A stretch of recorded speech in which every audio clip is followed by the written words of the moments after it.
Bonjour à toutes, bonjour à tous et bienvenue à notre Histoire en tête, l'émission de la Société historique de Montréal.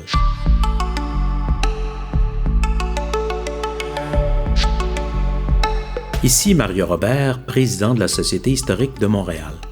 Aujourd'hui, Sylvain Lombroso, journaliste et vice-président de la Société, reçoit Nathan Ince, chargé de cours à l'Université McGill, qui vient nous parler du département des Indiens à Montréal à partir de 1760. Cette émission explore un sujet méconnu et passionnant. Nous l'écoutons aujourd'hui suite à sa conférence du début du mois au Musée Pointe-à-Calière. D'ailleurs, nous vous invitons à venir nombreux à ces événements qui ont lieu mensuellement le samedi à 14h. Pour en savoir plus, rendez-vous sur notre site. En attendant, écoutons Nathan Ince. Bonne émission!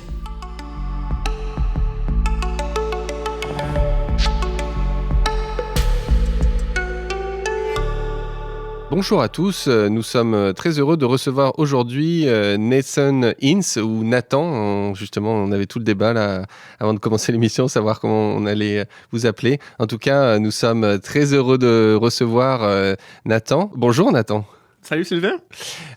Donc Nathan nous vient tout droit de l'Université McGill où il est chargé de cours et il se trouve que nous l'avions invité à donner une conférence au musée Pointe-à-Calière, une conférence passionnante mais qui avait lieu le jour où il a fait très froid et énormément de gens n'ont pas pu venir à cause de ces conditions particulières et la conférence était tellement passionnante que je suis allé voir Nathan et je lui ai dit nous t'invitons à une émission de radio pour que plus de gens puissent accéder à cette merveilleuse conférence que tu as donnée, puisque aujourd'hui nous allons parler du département des Indiens à Montréal, oui. À partir de 1760. Exactement.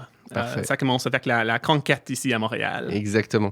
Et donc, c'est pour ça que nous sommes ici devant ces micros. Ici, donc, je suis Sylvain Lombroso, le vice-président de la Société historique de Montréal. Et aujourd'hui, le département des Indiens, Nathan, est-ce que vous pouvez nous expliquer comment il est né? Et puis là, vous allez parler plus particulièrement de l'épisode de ce département à Montréal. Mais en général, qu'est-ce que c'était ce département des Indiens? Alors, le département des Indiens, c'était surtout un nouvel stratège pour l'Empire britannique pour centraliser les relations entre les communautés autochtones puis la couronne britannique. Alors, le département s'était vraiment créé en 1755. C'est pendant la guerre des 7 ans, la guerre de la conquête. Et c'était créé vraiment pour mieux gérer cette alliance. Alors, avant 1755, chaque colonie avait ses propres alliances avec les nations autochtones. C'était pas centralisé. Alors, pendant la guerre, les administrateurs britanniques ont pris la décision de créer une nouvelle structure pour gérer cette alliance. C'était vraiment fondé sur le modèle de l'alliance franco-amérindienne et c'était conçu vraiment pour mieux combattre contre l'Empire français en Amérique du Nord. D'accord. Et donc, parce qu'au début, ce département, il a débuté où alors Alors, le centre du département, c'était vraiment à New York, la colonie de New York, dans le Mohawk Valley, la région autour de la ville de Albany. D'accord. Pas très loin d'ici quand même. Pas très loin d'ici, non, pas du tout. Parfait. Comment vous en êtes arrivé à travailler sur ce sujet particulier au cours de vos études? Alors, c'était vraiment une question des sources, en fait. Je savais que je voulais faire quelque chose sur cette période, la période de le régime britannique au Canada. Et je savais que les relations entre l'Empire, entre les colonnes, entre les communautés autochtones étaient vraiment quelque chose d'intéressant. Je savais que je voulais faire quelque chose sur ça. Mais juste le département des Indiens, pour y arriver, j'ai vraiment commencé de juste regarder les sources. Si je voulais faire quelque chose sur cette période, alors c'est quoi les sources? Qu'est-ce que je peux faire? Alors, j'ai commencé à lire tous les documents dans les archives du département. Et alors, je me suis rendu compte que quasiment personne a étudié juste ce département, étudié le département soi-même. Il y a beaucoup de monde qui ont étudié les relations entre les communautés autochtones puis l'Empire britannique, qui ont étudié les politiques des affaires indiennes, mais pas le département. Pas le département, comment ça fonctionnait pour vrai, quotidiennement. Alors, en lisant ces archives, j'ai pris la décision que ça serait une bonne idée de baser mes recherches sur ces archives, sur les sources qui existaient. Est-ce que ça, c'était au moment de votre PhD? C'est exactement ça. Je suis arrivé à McGill pour faire mon doctorat et j'ai pris quelques années juste en lisant les archives. Ça a pris beaucoup de temps quand même de rendre compte que ça serait une bonne idée de baser mes recherches sur ces archives, sur ces sources. Où est-ce qu'elles sont, ces archives? Pour la plupart, c'est à Ottawa. C'est dans la bibliothèque et archives canadienne à Ottawa. Mais il y a des autres archives un peu partout, plus petits, mais vraiment l'archive structurante, c'est à Ottawa. Et vous étiez avec quel professeur pour faire ça? Avec Alan Greer comme supervisor. Ouais, effectivement. Un des meilleurs professeurs ici, en tout cas pour cette période-là. Justement, donc rentrons un peu dans le vif du sujet. Donc là, on va se concentrer sur Montréal, on est d'accord. Tout à l'heure, vous avez parlé de Albany. Donc, quand les Français sont battus et que Montréal aussi capitule, est-ce qu'on sait comment les communautés autochtones réagissent à cette défaite française? Est-ce qu'on a l'impact de ça? Oui, on sait assez en fait, à cause de ces archives. Alors, il faut dire d'abord que le département des Indiens est arrivé ici à Montréal même avant la conquête, qu'il y avait des agents, des espions qui travaillaient pour le département à Montréal, autour de Montréal, pendant la guerre même, pour faire de la diplomatie avec les communautés autochtones autour de l'île de Montréal. Alors, même avant la conquête, le département des Indiens avait bien des contacts avec toutes les communautés dans le vallée de Saint-Laurent.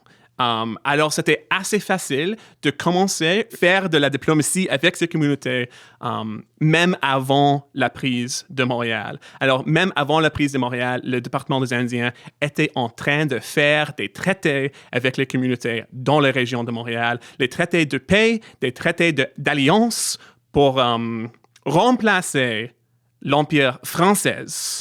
Remplacer l'alliance avec l'Empire français avec une alliance avec l'Empire anglais. Alors, c'était en train de se passer même pendant la guerre elle-même. La guerre elle-même, exactement. Incroyable. 1759-1760. Ah oui. Oui, exactement. Et donc, quand vous dites des espions, donc on avait des émissaires qui se rendaient directement... C'est exactement ça. D'accord, ok. Même chez les alliés des Français? Absolument, parce que les alliés des Français, on peut parler de communautés comme Kahnawake, par exemple, c'était pas des sujets français, c'était des alliés autonomes qui étaient en fait indépendantes, qui pensaient faire ce qui était mieux pour la communauté. Et alors, à cette époque, en 1759, 1760, ce qui était mieux pour ces communautés, c'était souvent de faire une nouvelle traité avec l'Empire britannique. Et c'était toujours une question, en fait. Toute l'existence de ces communautés, c'était une question vive. Comment gérer les relations avec l'Empire français. Et alors, à cette époque, c'était clair qu'avoir une relation avec une alliance avec l'Empire britannique, c'était probablement quelque chose du mieux pour ces communautés. Alors, quand le département vient s'installer à Montréal, est-ce que c'est vraiment un centre important ou c'est vraiment une ville mineure pour le... Alors, au début, dans les années juste après la conquête, Montréal était assez mineur dans le système d'alliance autochtone britannique. Le centre de l'Alliance restait vraiment à New York, à Albany, dans cette région. Alors, c'était vraiment après la guerre de l'indépendance, après l'indépendance des États-Unis, que le centre de l'Alliance, la capitale de l'Alliance, que ça revient à Montréal. Parce que c'est sûr que pendant l'époque de l'Empire français, Montréal était pas mal le centre de toute la diplomatie et ça redevient le centre de toute la diplomatie après la guerre de l'indépendance. Alors, 1783. D'accord. Donc là, Montréal redevient un centre important. Exactement. Le département des Indiens, là, on est dans le Vieux-Montréal actuellement pour cet enregistrement. Est-ce qu'il est situé très loin d'ici? Absolument pas. En fait, on peut trouver tous les petits sites qui sont liés au département un peu partout dans le Vieux-Montréal. On a, par exemple, la maison Papineau, qui était originaire, une maison qui a été construite par un officier qui s'appelait Campbell, un officier dans le département des Indiens qui était vendu à la famille Papineau après. On peut trouver le site de la maison de Sir John Johnson, qui était la tête du département pendant presque un demi-siècle, jusqu'à 1830. On peut trouver aussi le site des magasins du département, plein des autres sites aussi, des bureaux, des maisons, des autres sites aussi. D'accord. Alors, c'était vraiment ici, à Vieux-Montréal, un peu plus vers l'est, D'accord. en fait. Donc, c'est très proche de nous. Très proche. Et aussi dans le Faubourg Québec. D'accord. Pendant l'époque. Alors, qui sont les gens qui composent le département? Est-ce que vous venez décrire les employés? Est-ce qu'il y a que des Britanniques, ou est-ce qu'il y a aussi des Autochtones qui sont déjà là? Oui, alors, c'était pas mal mixte, en fait. On trouve beaucoup des anglophones. On peut dire des Britanniques, mais Sir John Johnson, par exemple, c'était un Irlandais puis un Allemand. Sa mère était allemande. Alors, lui, il n'était pas anglais, en fait. Et beaucoup de monde qui travaillait, c'était beaucoup des Allemands, en fait, des Écossais. Pas beaucoup des Anglais, finalement. Mais on trouvait beaucoup des anglophones, c'est sûr, des gens qui écrivent en français, mais beaucoup des francophones aussi, surtout les grandes familles canadiens-français qui étaient bien impliqués dans le département ici à Montréal. Ici à Montréal, on pense surtout à la famille de Lorimier, qui était bien intégrée dans le département des Indiens pendant presque toute l'histoire du département, en fait. C'était vraiment une famille racinée dans le département. On trouve aussi des membres autochtones, absolument. Des interprètes, c'est sûr, mais aussi des officiers, des lieutenants, des capitaines, des positions assez élevées aussi. On peut penser à Amable Chevalier, par exemple, qui était un chef Outaouais, qui habitait à Deux-Montagnes, à Oka, qui était capitaine dans le département des Indiens pendant la guerre de 1812. On peut aussi penser à la famille Annonce, une famille Abenaki de Saint-François, qui servit aussi pendant la guerre de 1812. Alors, c'était pas mal. On trouvait pas mal tous les groupes différents du Bas-Canada dans ce département. Les Anglais, les Écossais, les Canadiens français, puis les Autochtones aussi. Mais la langue officielle de travail était quand même l'anglais? Absolument l'anglais. On trouve pas mal de documents en français, surtout des pétitions des communautés autochtones. Les missionnaires qui travaillaient aussi un peu pour le département écrivaient aussi en français. Quelques officiers écrivaient plutôt en français aussi. Mais surtout, pour le niveau le plus haut dans le département, c'était surtout en anglais, surtout pour communiquer avec l'administration impériale à Québec puis à Londres. C'est sûr qu'à la langue, on se casserait l'anglais. Alors, au quotidien, donc ces employés, qu'est-ce qu'ils font? Est-ce que vous pouvez nous décrire un peu leur... Alors, oui, absolument. Ça dépend un peu le rôle d'employé. Alors, les officiers, il y avait vraiment deux rôles vraiment importants dans le département. Tout d'abord, on a des officiers. Les officiers sont les gens qui gèrent, les gens qui décident, les gens qui prend responsabilité pour toute la direction du département. Alors, pour eux, c'était beaucoup écrire, en fait. Écrire des demandes pour des biens différents, les services différents, comme gérer les forgerons pour faire des objets en métal, Alors, ça, c'est les officiers. Les interprètes, c'était un peu comme les sous-officiers dans l'armée. C'est sûr que leur emploi, c'était c'était un travail linguistique, c'est sûr, mais aussi de gérer plus,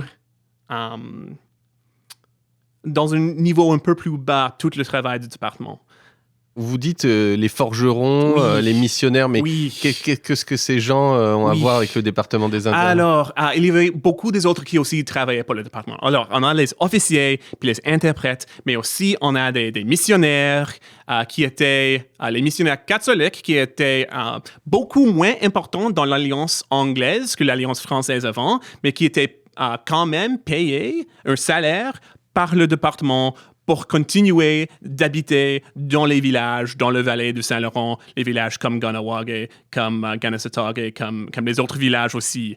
Les forgerons étaient employés par le département exactement pour réparer les armes à feu, pour faire des objets en métal, parce que ça, c'était une partie de l'Alliance, en fait. Les communautés autochtones avaient le droit d'avoir accès à ces services. On trouve aussi des chirurgiens. Chirurgiens, oui, c'est ça, qui étaient là pour donner les services médicaux pour les communautés autochtones aussi. Alors, c'était beaucoup de travaux différents, des emplois différents dans le département. Et donc là, les officiers, quand vous dites les officiers, on est vraiment relié à l'armée, c'est vraiment... on fait partie quand même de l'armée britannique? Alors, ça, c'était une question, une grande question à l'époque. Est-ce que le département des Indiens fait partie des forces armées britanniques ou est-ce que ça fait partie du gouvernement civil du Bas-Canada? Et alors, ça change officiellement un peu. De temps en temps, on trouve des ordres qui viennent de Londres qui disent que non, maintenant, le département, ça doit être considéré comme les forces armées ou ça doit être considéré comme un part du gouvernement civil. Mais au niveau pratique, vraiment pratique, c'était fortement lié à l'armée. C'était fortement lié à la guerre. Par exemple, dans les périodes de paix, ici à Montréal, on trouve environ 12 membres du département pendant cette époque, après la guerre de l'indépendance. Mais pendant les périodes de guerre, on trouve environ 40 employés. Alors, c'était vraiment considéré comme un branch of His Majesty's Service. Alors, un branche des forces armées de l'Empire britannique. Les officiers étaient supposés de gérer les logistiques pour les guerriers et aller en bataille avec les guerriers autochtones. Ben, on va revenir tout à l'heure sur vraiment l'aspect concret de cette partie militaire. Mais d'abord, on voudrait en savoir un peu plus. Quand vous avez parlé tout à l'heure de Sir Johnson, c'est ça?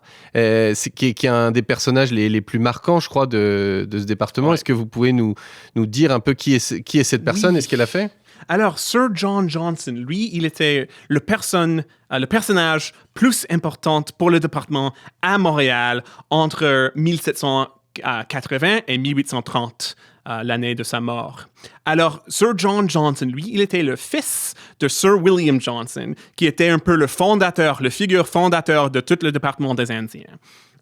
Sir John Johnson, il devient la tête, le chef de tout le département en 1782, après la guerre de l'indépendance, et il habitait ici à Montréal. Il était parmi les gens les plus riches, les plus importants, les plus puissants de toute la ville de Montréal. C'était vraiment une figure vraiment importante dans l'Empire britannique en Amérique du Nord. Alors, lui était le chef du département. C'était lui qui gérait cette relation, cette alliance. Je veux juste mentionner une petite histoire.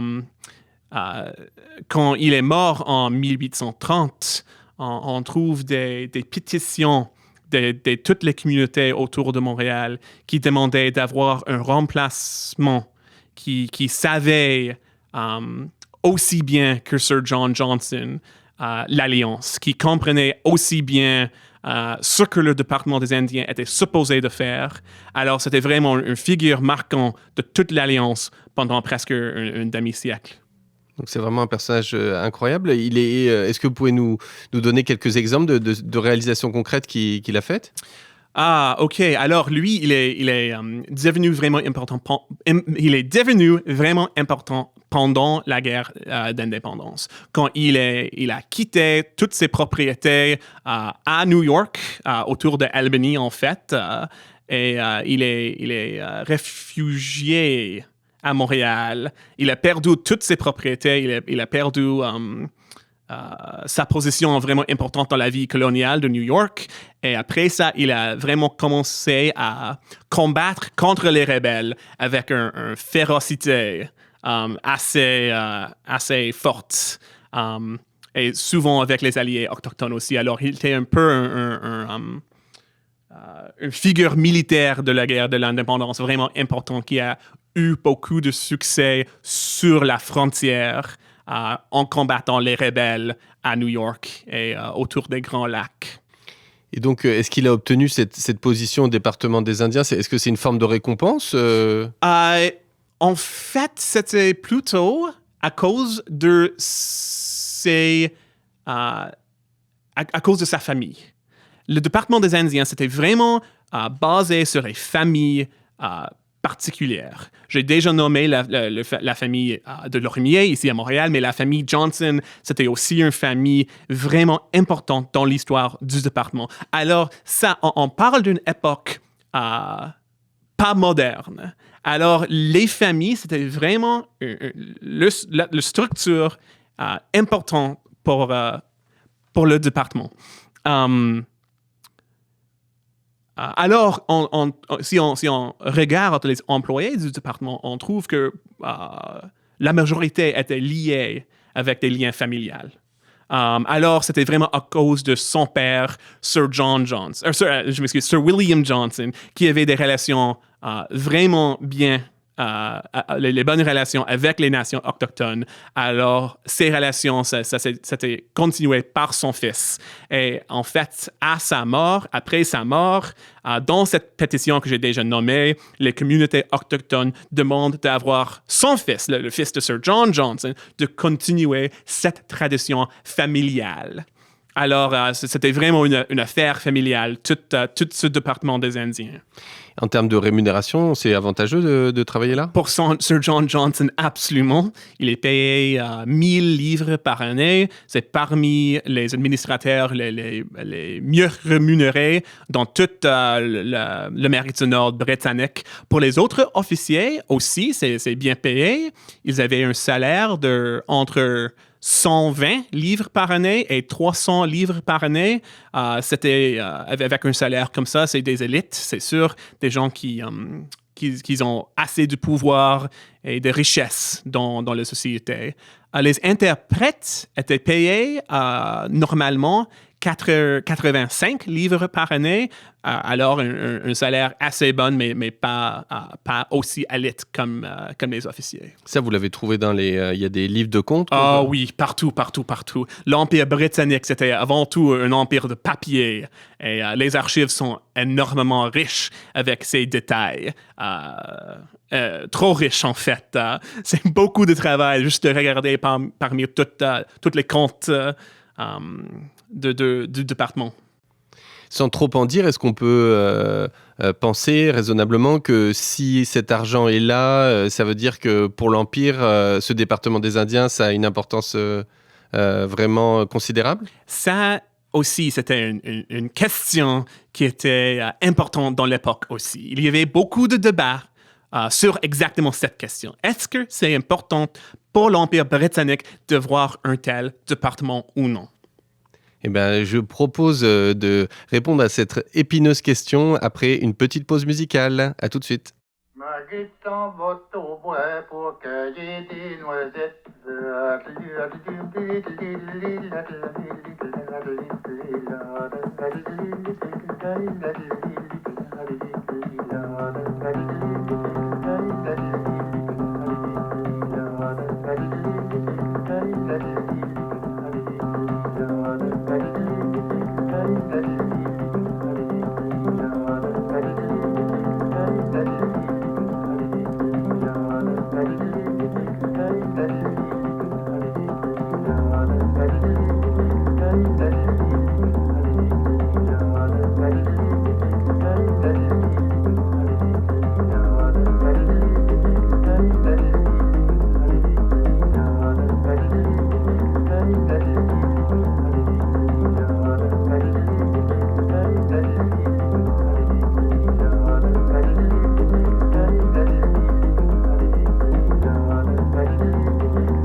Eh bien, toujours à l'antenne aujourd'hui avec Nathan Ince qui nous vient de l'Université McGill pour nous parler du département des Indiens, un sujet qu'il a exploré très précisément.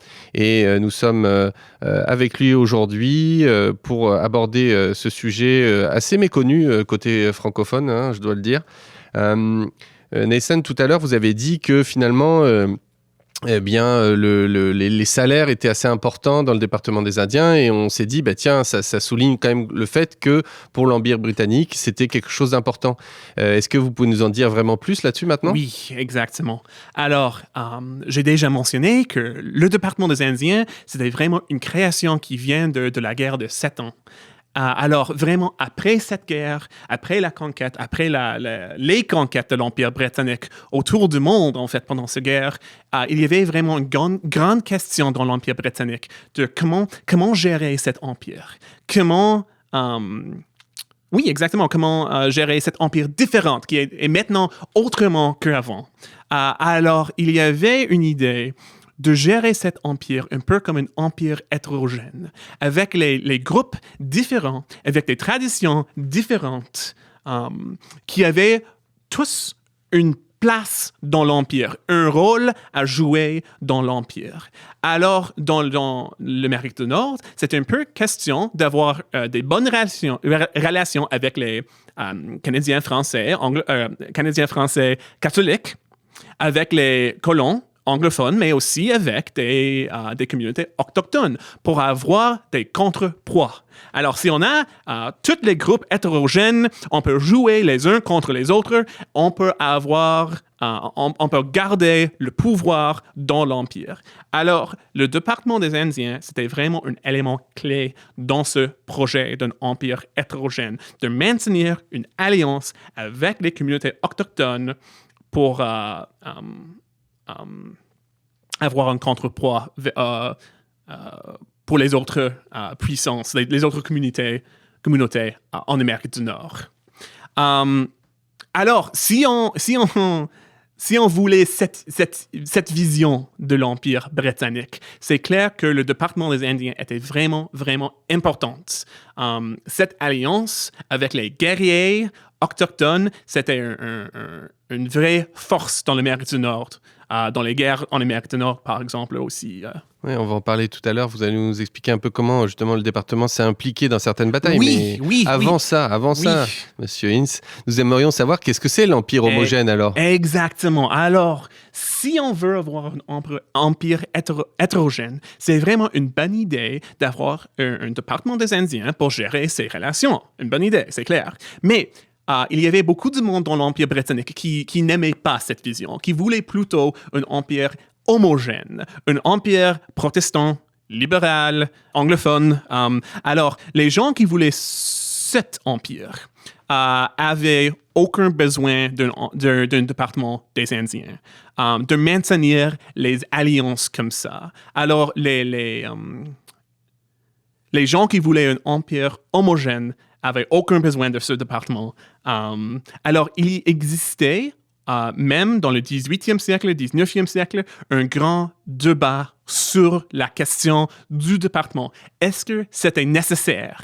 Est-ce que c'était quelque chose qui était vraiment bon pour l'Empire britannique? Ou est-ce qu'on doit effacer tout le département et puis effacer aussi la situation spécifique des communautés autochtones pour avoir les autochtones assimilés dans la vie de tous les citoyens, tous les sujets de l'Empire britannique qui doivent avoir tous les mêmes droits, le même statut dans ce système impérial. Est-ce que ça se rapprocherait un peu de la vision de l'Empire français, justement? Ça, c'est... Alors, les empires, c'est sûr que c'est les structures énormes avec des voies diverses dedans. Alors, c'est sûr que aussi pendant l'Empire français, on trouve le même débat. Un peu différent, c'est sûr, les questions un peu autres, mais quand même, on trouve la même question souvent dans les empires, les grandes structures avec les peuples différents dedans. Faut-il avoir une seule identité ou plusieurs? Oui, Quoi. c'est exactement ça. Et qui est porteur côté Empire britannique? Qui est porteur du projet hétérogène? Qui est porteur du projet homogène? Vous avez des exemples un peu? Si on veut penser aux administrateurs britanniques ici au Canada, comme les gouverneurs généraux, on peut peut-être penser à quelqu'un comme Durham. Ah, Lord Durham. Lord Durham, Ok. qui est venu ici pour faire ce rapport. Ouais. Oui, c'est ça? Ouais. OK, oui, on peut. Alors, si on veut parler des gens qui avaient une vision plus homogène de l'Empire, on peut bien sûr penser à Lord Durham et sa rapport qui voulait avoir comme juste un sort de citoyen ici au Canada, une vision plus libérale, démocratique, mais aussi qui laissait pas d'espace pour les autres traditions, comme par exemple les traditions d'autonomie des communautés autochtones. On peut penser aussi au gouverneur général Sydenham, qui était un peu après ça. On peut aussi penser... Alors, cette vision de l'homogénéité au Canada, c'était aussi lié à une question de démocratie. Alors, les gens qui voulaient une démocratie étaient généralement, à cette époque, les gens qui ne voulaient pas avoir une relation particulière avec les nations autochtones, parce qu'ils savaient que cette alliance avec l'Empire britannique et les nations autochtones, c'était un peu contre les colons. C'était un peu contre les colons potentiellement rebelles, comme dans la guerre de l'indépendance. Alors, les gens comme William Lyon Mackenzie en Haut-Canada, puis les gens comme les patriotes comme Papineau ici, au Bas-Canada, c'était plutôt des gens qui voulaient une société plus libérale, plus démocratique, qui laissait pas d'espace pour cette relation d'alliance, qui ne laissait pas d'espace pour les traditions autochtones, en fait. Alors justement, vous parlez là des guerres. Vous avez évoqué la guerre d'indépendance. Et pouvez nous resituer dans le contexte et nous dire en quoi le département des Indiens est impliqué là-dedans? Oui, absolument. Alors, pendant la guerre d'indépendance, on trouvait à peu près 200 ou 300 employés du département dans la guerre, des milliers de guerriers autochtones qui luttaient avec le département des Indiens, des agents, des officiers du département qui étaient employés du fleuve Mississippi jusqu'à l'Atlantique. Alors, le département était fort impliqué dans cette guerre. Montréal, pendant cette guerre aussi, c'était le centre de toute cette diplomatie. Alors, on trouve ici, pendant la guerre d'indépendance, les émissaires qui viennent de ce qui est aujourd'hui le Manitoba, Wisconsin, la région au-delà des Grands Lacs, qui venaient ici à Montréal pour parler avec les officiers du département pour gérer cette alliance. Alors, à Montréal, c'était vraiment un centre important pendant cette guerre. Et donc après, vous avez évoqué bien sûr 1812. Là, oui. qu'est-ce que... Aussi une guerre importante. Et il faut dire que les guerres, comme la guerre de l'indépendance, c'est sûr, mais aussi la guerre de 1812,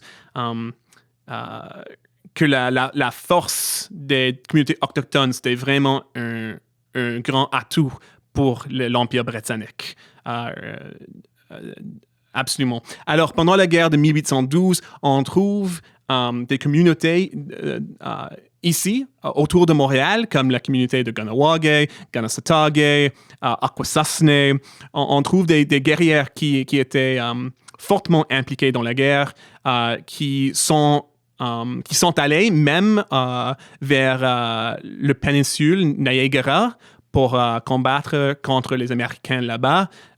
Il y avait au moins une bataille vraiment bien connue, la bataille de Beaver Dams, qui était en 1813, près de Niagara Falls, en fait, où les guerriers et les officiers du département des Indiens de la région de Montréal ont capté 500 soldats américains, une grande victoire en Ontario, mais c'était livré vraiment par les guerriers et les officiers du département des Indiens de la région de Montréal.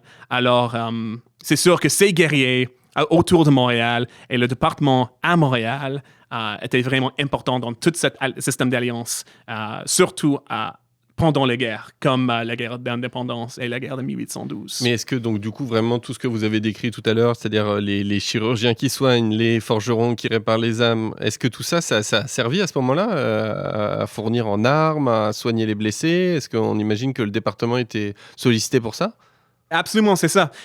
C'est sûr que alors, avoir les forgerons, avoir les chirurgiens, c'est pas juste pour la guerre, mais c'était toujours une question d'avoir une capacité d'aller faire la guerre. Alors, maintenir cette alliance, même en temps de paix, c'était toujours une question d'avoir la capacité dans le futur d'aller contre les ennemis de ces communautés et du roi de l'Angleterre aussi. Et alors justement, vous parlez d'ennemis, donc là on a réglé le problème américain, entre guillemets, et là un autre problème va survenir, n'est-ce pas? Oui, exactement. Lequel? Alors on trouve aussi le département des Indiens, cette alliance, ça joue pas mal le même rôle dans l'Empire britannique pendant les rébellions de 1837-1838 contre les Patriotes en Haut-Canada, au Bas-Canada aussi. On trouve le département des Indiens et les guerrières autochtones qui combattaient contre les rebelles, qui jouaient exactement le même rôle que pendant la guerre de l'indépendance. Alors, ici, dans la région de Montréal, par exemple, on trouve une bataille assez grande entre les guerriers de Ganawag et puis les Patriotes. On trouve des cas similaires en Haut-Canada aussi. Alors, ça aussi, c'est un bon exemple d'un empire hétérogène qui combattait entre une vision d'un empire plutôt homogénéisé. Un empire qui est géré par les colons plutôt que par les traditions différentes de tous les peuples qui habitent dans l'empire. C'est vraiment intéressant que pendant cette époque, on trouve je crois, c'est un document qui était écrit par les Patriotes. Je crois que c'était la déclaration d'indépendance ou soit une constitution pour un Bas-Canada indépendante. On trouve là un article qui dit que les Patriotes veulent explicitement éliminer tout le statut des communautés autochtones. Alors, l'autonomie, les traditions indépendantes, le rôle indépendant dans la vie du Canada. Alors, on trouve vraiment... mais c'est vraiment à cause de ça que les communautés savaient que c'était important de combattre contre les Patriotes, qui voulaient vraiment effacer les traditions autochtones et les traditions d'autonomie surtout.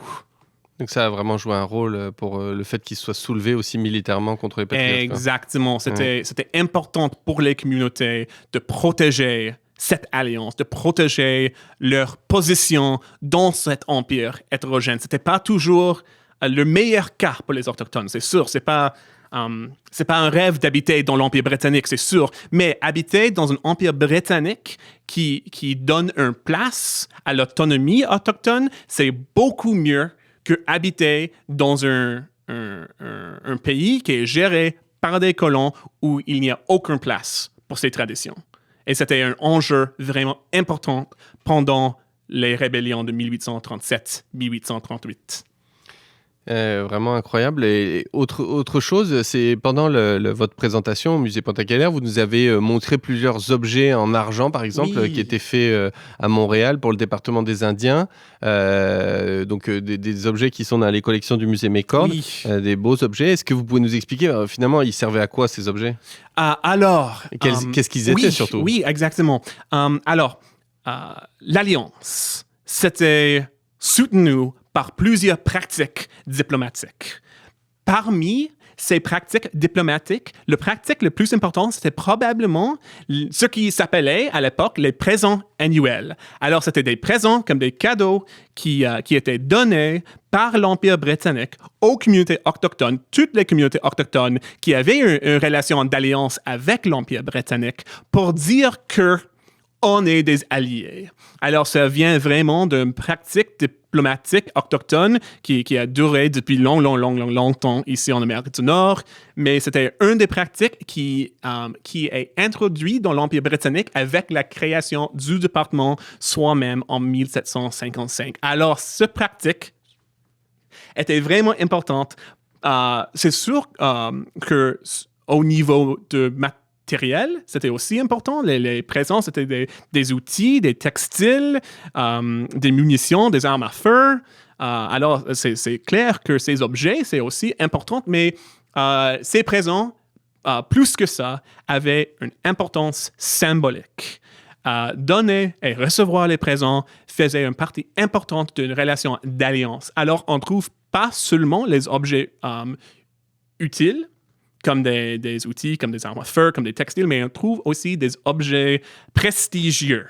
Par exemple, ces objets en argent, comme des bracelets, comme des gorgelets, comme des pandorets, tous ces objets en argent pour dire qu'on a une relation. L'Empire donne ces objets pour signaliser que c'est une relation importante. On trouve aussi des drapeaux, c'est sûr, des médailles aussi pour les chefs, pour dire que les personnes jouent un rôle important dans l'Alliance aussi. Alors, ces présents, c'était vraiment important dans la région de Montréal. Montréal était la capitale logistique de tous les présents en Amérique du Nord. Alors, les magasins qu'on pouvait trouver jusqu'à côté d'où on se trouve maintenant étaient vraiment le centre de ce pratique aussi dans toute l'Amérique du Nord. Je me souviens aussi que pendant la présentation, vous avez évoqué des événements diplomatiques qui ont eu lieu à Montréal, notamment la venue d'une famille importante. Est-ce que vous pouvez nous en dire un peu plus là-dessus? Oui, il y avait plusieurs familles importantes ici à Montréal. Alors, Montréal, c'était le centre pour la diplomatie. Il y avait des visiteurs qui venaient un peu partout en Amérique du Nord, de ce qui est aujourd'hui Nouveau-Brunswick, la région de Grand Lac, la région de fleuve Mississippi.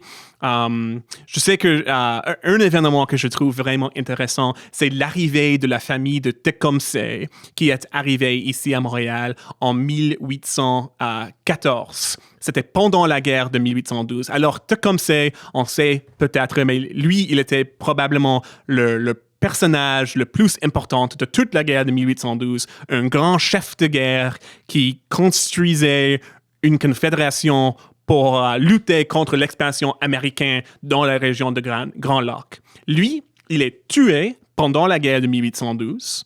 Et alors, à ce moment, il y avait un risque que toute l'Alliance pouvait disparaître. Alors, sa famille est allée à Québec pour parler avec le gouverneur général. Gouverneur général. Puis, en retournant, il passait 2 semaines ici à Montréal pour parler avec les officiers du département, pour recevoir les présents diplomatiques. On a des comptes de cette visite. C'était assez cher, en fait. C'était 600 livres qui étaient dépensés pendant ces 2 semaines ici à Montréal pour fêter cette famille vraiment importante et pour assurer la survivance de cette alliance avec la Confédération que Tecumseh a construit plus tôt et pour être capable de continuer de faire la guerre contre les Américains en 1814-1815. Donc finalement, quand on vous écoute, est-ce que la stratégie autour de ce département des Indiens était plutôt une réussite, d'après vous?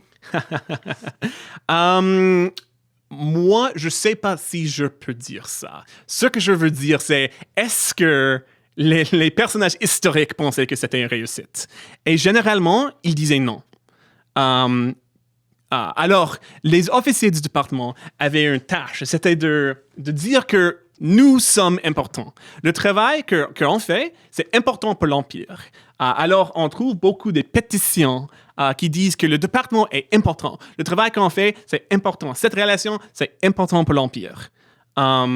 Mais pendant les décennies, plutôt au début du 19e siècle, dans les années 1820, 30, 40 surtout, on trouve que cet argument ne fonctionne plus.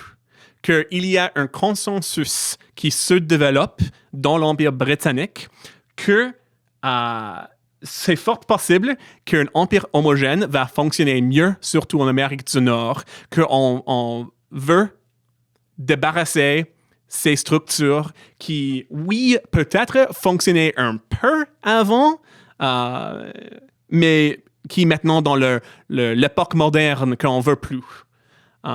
Alors, c'était vraiment une lutte pour les officiers du département et aussi pour les communautés autochtones de dire que non, cette alliance est importante, ça marche pour nous, ça marche aussi pour l'Empire, on doit sauvegarder tout le système d'alliance.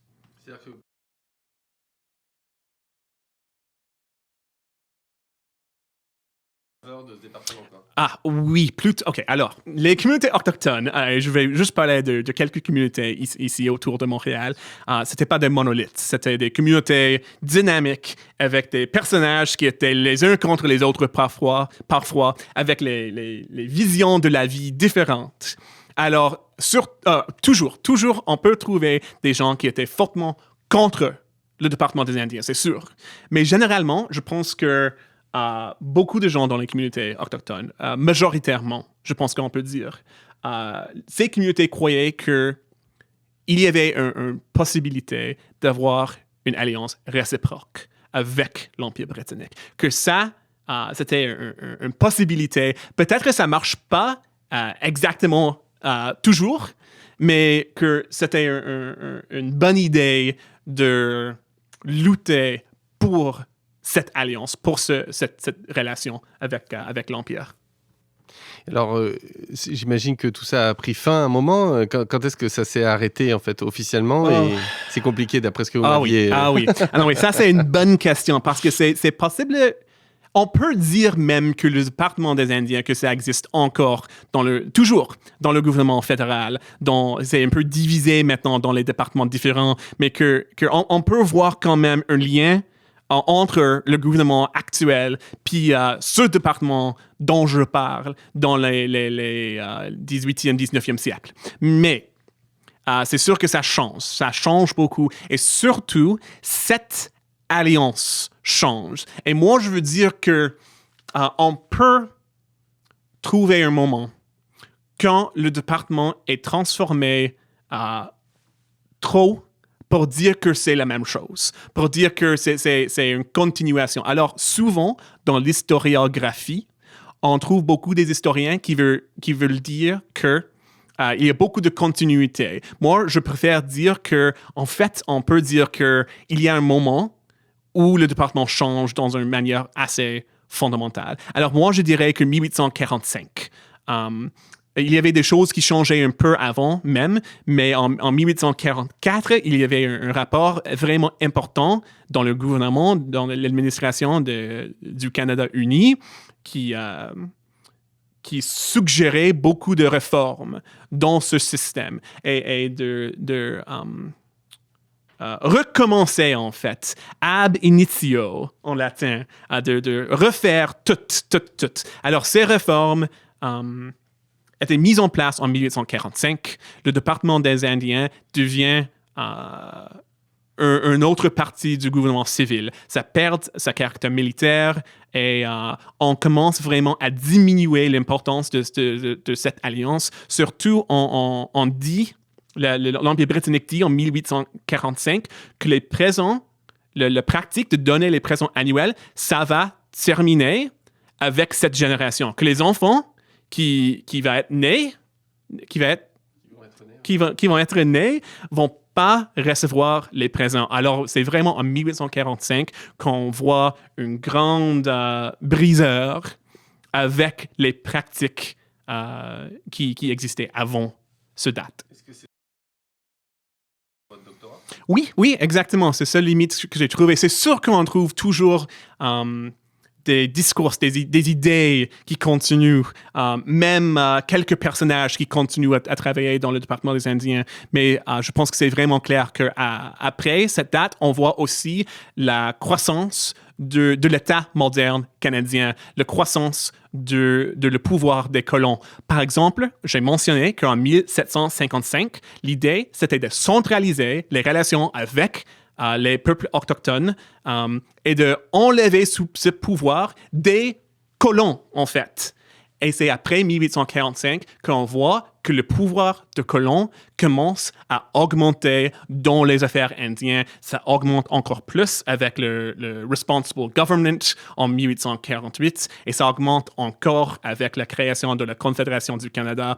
Alors, le pouvoir des colons sur les affaires indiennes, moi, je dirais aussi que c'était un élément distinctif de ce que j'appelle le département des Indiens et qui commence vraiment à prendre fin après 1845. Pour conclure, Nathan, est-ce que vous pourriez nous dire un mot sur vos recherches en cours? Est-ce que vous poursuivez dans le même sens ou est-ce que vous avez d'autres projets? Oui, absolument. Je veux continuer. Les sources sont vraiment bonnes. Les archives sont énormes. Alors, il y a beaucoup de travail à faire sur ce sujet toujours. Et en particulier, vous avez quelque chose, une piste que vous pouvez nous révéler? Oui, mais en fait, ce que je veux faire, c'est écrire toute l'histoire du département du point de vue du département. C'est quelque chose que n'a jamais été fait, en fait. Les historiens parlaient beaucoup des politiques indiennes, des affaires indiennes, mais pas le département soi-même. Et je pense que cette perspective, ça donne quelque chose de vraiment différent dans toute l'histoire d'Amérique du Nord. Ça va changer comment on comprend les ordres politiques, le changement politique aux États-Unis et bien qu'au Canada. Alors, je pense que c'est une histoire que je veux rencontrer. Eh bien, on a hâte de vous lire. Oui, moi aussi. Eh bien, on sera ravis de vous recevoir à nouveau pour ça. Un grand merci pour votre conférence et cette émission de radio. Oui, merci à toi, Sylvain. À bientôt et on se retrouve la semaine prochaine pour une nouvelle émission.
Nous en sommes maintenant à la fin de cette émission.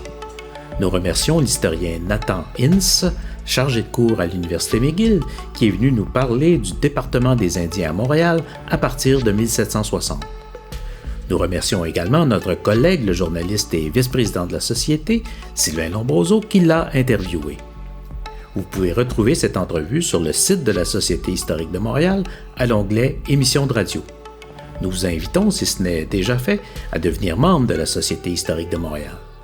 Alors, merci de nous avoir écoutés et à la semaine prochaine.